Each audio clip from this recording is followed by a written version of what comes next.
Welcome back. While tonight a tenuous peace is holding in Gaza, there is concern about increasing violence in the West Bank. October saw the highest number of Israeli settler attacks since records began. Increasingly large and violent gangs of Israeli settlers are attacking farmers, civilians, residents, driving people from their homes, burning businesses, even a mosque. So what's being done about it?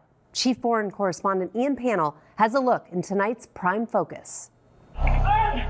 Gangs of violent Israeli settlers running riot in the West Bank, spreading terror in Palestinian communities.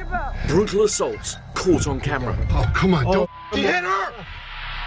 Roughly the size of Delaware, the West Bank has been occupied by Israel since the War of 1967. It's home to millions of Palestinians and a rising number of Israeli settlements considered illegal under international law. Since the ceasefire in Gaza, there's been a surge in violence here,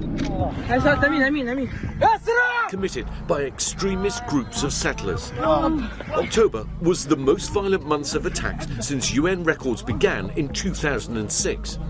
Israeli human rights groups, activists and the opposition are accusing the government of stoking the attacks, and the Israeli army has been repeatedly accused of standing by and letting it happen. What it feels like is that the settlers now recognize that they run the place. The West Bank village of Tumasaya is a unique place in the Israeli-occupied West Bank. The majority of residents here are Palestinian American, and it's long been a target for settler attacks. This is Yasser's olive farmland we just looked in. Independent journalist Jasper Nathaniel has been taking regular trips to the West Bank since October the 7th, 2023. That's Shiloh there. And then that over there.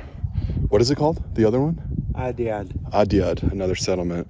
And all this land in between them is Termasaya. On October 19th this year, Jasper and other activists forced to flee when settlers advanced on Palestinian farmers harvesting olives in the foothills of the town. Spotting a group of soldiers on the hill, Jasper covered his phone camera and asked them for protection. We just need help getting out because the settlers over there are blocking us, and this is the only other way. Where do you want to go? Just back to Termasaya. He says they agreed to help, Yeah, just want to go home. but the help never came. Jasper went to help a Palestinian whose car tires had been slashed by the settler gang. You gonna push? About 4 minutes after the military had driven away, a mob of dozens, if not over 100 masked settlers appear from over the hill. Hey, press! Press! American press! And start throwing huge rocks, running straight towards me. They're wielding huge clubs. And I realize this is an ambush. They're literally right behind us. Oh, he's right here. He's right about to smash her with you. After escaping back to his car, the pair are suddenly trapped, surrounded on all sides by the armed mob. Are the doors locked? Then this. You got it. Oh, come on, don't hit her! Hey! Hey! Hey! The settler attacks an unarmed woman helping with the harvest. 55-year-old Asaf Abu Alia was brutally beaten, suffering a brain injury. We met her a few weeks later, recovering at home. كنت مش عارف يعني أنسى هالموقف من مرة. أوه يلا. شو كان شعورك بهذيك اللحظة؟ ضايل لي شعور بعد هالضرب. خلص أكيد يعني. ما كنت أنا يعني كنت خلص راحت الحياة خلص ما ضل لي. The vicious attack drawing international criticism. After several weeks, the Israeli police arrested a suspect who remains in custody.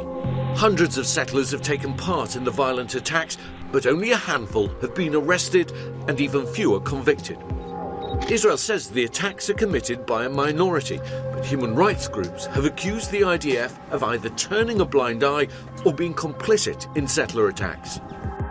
Do you feel you're succeeding in keeping the peace? Well, we've seen a lot of success in counterterrorism, but we've also seen a rise in those clashes between civilians in recent weeks. It is something that we spoke about. Head of Central Command and the head of the Army, the Chief of General Staff, spoke about it, said This does not go according to our values. This is unacceptable. I just want to take exception with your characterization of these incidents as clashes.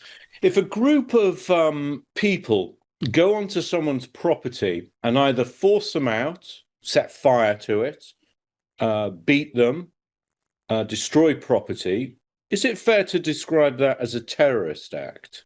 Well, I'm not here to give names. I'm here to say that that act is unacceptable. If I can bring your attention to an incident that took place last month during the olive harvest in Tumasaya. The charge against the IDF by Jasper Nathaniel is that he told the IDF that they feared for their lives, they, the activists, and the Palestinian farm workers.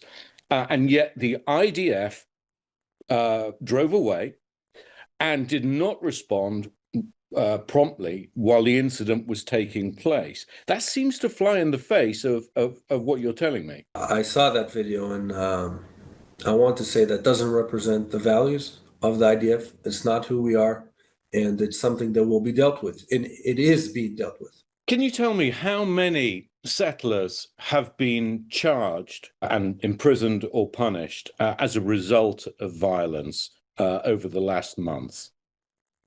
Well, Ian, I think that's a question to be asked to Israeli police, and I say it's not so much something that the IDF is involved in that side of the process, and I don't have the current answer for you. We put that exact same question to the Israeli police, but they pushed responsibility back to the army, telling us the IDF were responsible for the real-time prevention and handling of violent incidents throughout the region, including situations involving Palestinian and Israeli individuals.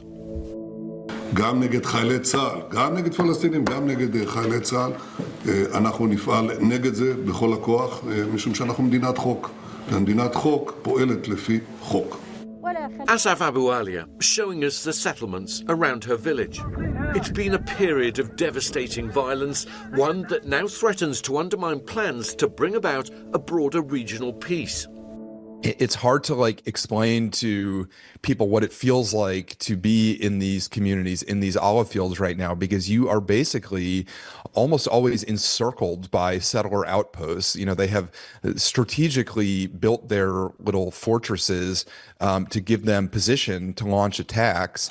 A tentative ceasefire in Gaza, but the West Bank is on fire, and hopes for a wider peace deal now at risk. And peaceful Palestinians who've lived here for generations are not only afraid, but see their dream of a homeland slipping away.